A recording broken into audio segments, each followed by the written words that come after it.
What is the blueprint for the Jets to spring an upset over Philly? That's the question I've been told to ask you. Well, what is it? How do we win this game? Well, honestly, to me, it's feeding Brees the Beast, right? And Brees Lightning. You're talking. He's averaging 7 yards a carry. I think they're really starting to find some things. I think the ABT injury, really hurts. But Max Mitchell played well last year. I think you look at Becton. Becton has had his best game as a left tackle.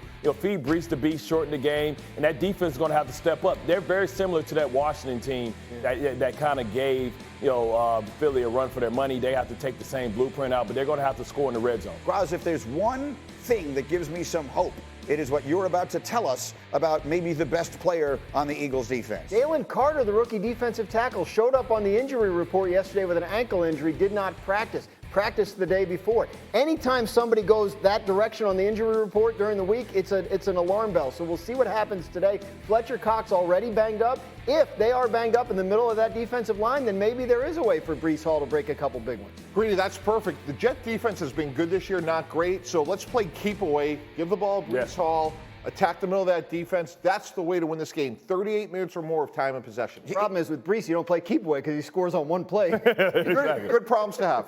Here's the thing. Here's what I will say. Again, the Jets, we could put the picks up on the screen. The Jets are a 7-point favorite. They scratch mine out. We got a couple of picks on the Jets. True believers. The ultimate homers, I'll live with it. That's no problem. Here's what I've been saying all week long about Zach. They've got to let him play and live with the mistakes. You know what Zach is? He's Josh Allen's mini-me. He should be doing all of that.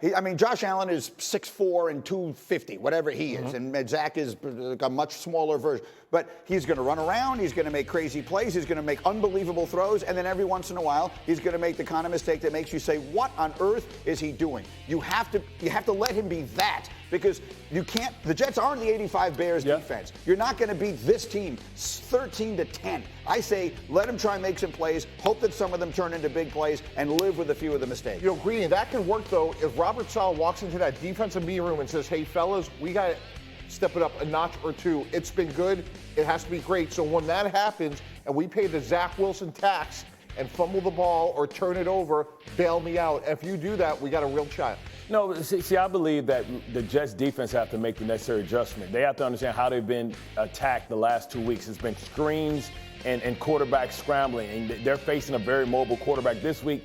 These linebackers can't get the tremendous depth that they've been getting. They've been getting too deep in their zones, and quarterbacks have been hurting. It was Mahomes, that really hurt them, on the scramble. On the scramble, right? Yeah. And they've been getting too much depth, and Russell Wilson hurt them early in the game. I think they have to come up and make the necessary adjustments. Got hope for me, Garziano? Yes or no? I don't see it. Obviously, weird things happen in this league all the time, and if the Eagles are banged up on defense, and the Jets where are the Jets better than the Eagles, right? That's a question. I think Brees Hall. Linebacker, they're better at linebacker. All right, and I think Brees Hall is probably, is better than what they have at running back. So, and I think that's their recipe. Run it with him, feed him, and hope that. See, but the thing is, Philly knows that, right? So we've seen Zach win two different ways. They forced him to throw the ball against Kansas City. They forced him to run the ball against Denver, and they was able to win two different. For those who are not aware, the Jets and Eagles have met only 12 times through their histories, and the Eagles have won all 12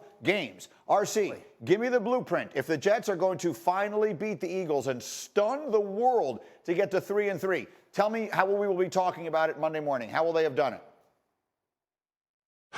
Well, the first thing the Jets are going to have to do is protect. When you look at the Philadelphia Eagles on the back end, they're banged up, they're beat up, they're putting people in places and trying to just man in the back, whereas up front, they can put pressure on the quarterback. And Zach Wilson is so much worse when he is pressured than when he is not. So you have to protect him. Brees Hall has to be a major part of this game. When you look at the Denver Broncos game, yes, Zach Wilson played well. There was only the one interception thrown to Pat Surtain, but it was the big plays created by Brees Hall that led into the play action. And defensively, you have to create turnovers and stop Jalen Hurts from using his legs. When they were hurt against Dak Prescott, hurt against Russell Wilson early on in the game, it was because they were able to use their legs. And then Jeff Albrecht, the defensive coordinator, closed out the game against the Denver Broncos with pressures by Quincy Williams. You have to affect the head of the snake. That's the only way to win. And when that comes to the Philadelphia Eagles, that's Jalen Hurts. Defensively, do that. Breece Hall control the game. Zach Wilson, make no mistakes. Right, and he's not the only Jalen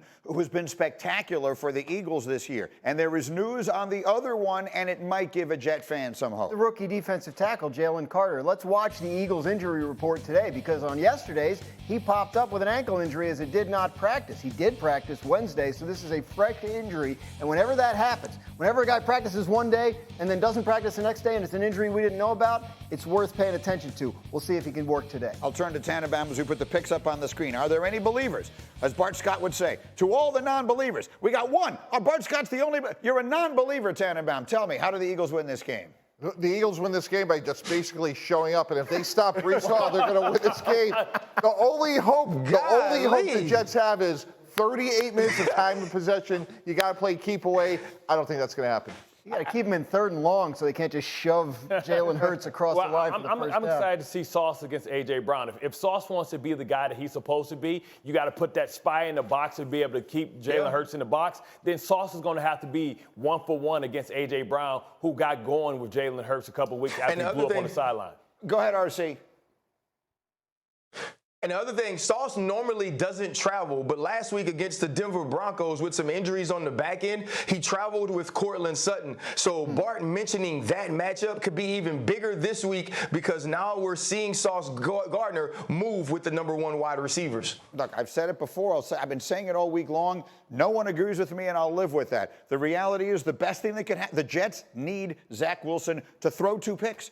Because he's got to throw 3 touchdowns. They've got to let him loose. They've got to play a game. They've got to let him go. You got to live with the mistakes, but you have to let him do the spectacular things of which he is capable. If you listen to RC, he tells you how, in the back end, Philadelphia is struggling, trying to find some chemistry. A lot of guys who haven't played with each other. I like to see Garrett Wilson in the slot, too, match up against Bradley Roby, who's struggling, to see if he can get loose there. I understand your approach with Zach Wilson, but then Robert Saleh has to challenge his defense and say, hey, cost of doing business, Zach Wilson tax, 2 picks, let's cover it. Right.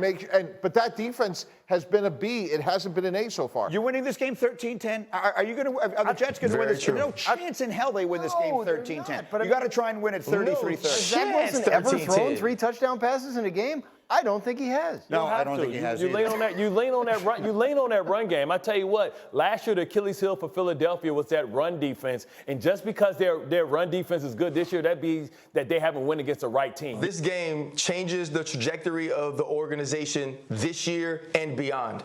If Justin Herbert does outplay Dak Prescott, if Dak Prescott doesn't make plays above and beyond the X's and O's, I think it's the beginning of the end for Dak Prescott as the quarterback of the Dallas Cowboys. This is a must-win game. It's a must-produce game for Dak as well. When you look at the Los Angeles Chargers, they're a team that are about 2 bad throws from Aiden O'Connell and Kirk Cousins from being 0-4. They have a coach who I believe is on the hot seat, but what they do have is a quarterback that can throw a football through a pinhole, and Dak Prescott is going to be compared to him the entire night. They also have Kellen Moore as an offensive coordinator who would want nothing more than to hang 50 points on a Trayvon Diggs-less defense of Dan Quinn. I believe that Dak Prescott steps up. I believe this defense shows up. I believe that Micah Parsons takes everything personal, and this will be a win for the Dallas Cowboys. And at least for a week, the bench Dak, or Dak is not the guy, or why did Dak get the bag, those conversations cease, but they'll begin right away when he doesn't perform to the level that we think he should.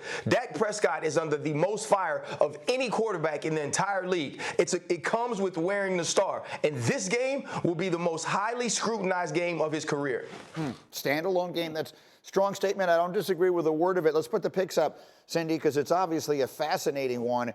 So we're sort of split right here. Yeah. Mike T, make the point about the player that you feel that Dallas is not utilizing to the extent they should. Brandon Cooks. That's why they got him. He can take the top off of defense, and he gives them a chance to have explosive plays. Right now it's Tony Pollard and nobody else. He doesn't have to touch the ball a lot, but there are consequential moments that they can take the top off of the defense and get chunk plays. That's why they got him. They got to get him the ball. I'm with you. So, Bart, when we sit here, and Dan Orlovsky yesterday saying they're not using C.D. Lamb the right way at all. They've not used him like a #1 receiver. And today, Mike T is saying they've forgotten they have Brandon Cooks. Is that the quarterback, or is that on the people designing the offense? Well, that's on Mike McCarthy. And, sometimes you talk about, a lack of innovation, a lack of motions and creativity on the offensive side of the ball. We see, all this innovation coming out of Miami. We see, even last week with the Jets, we see this motion that's opened up the running game. We don't see any of that when you look at the Cowboys. It's kind of like this old school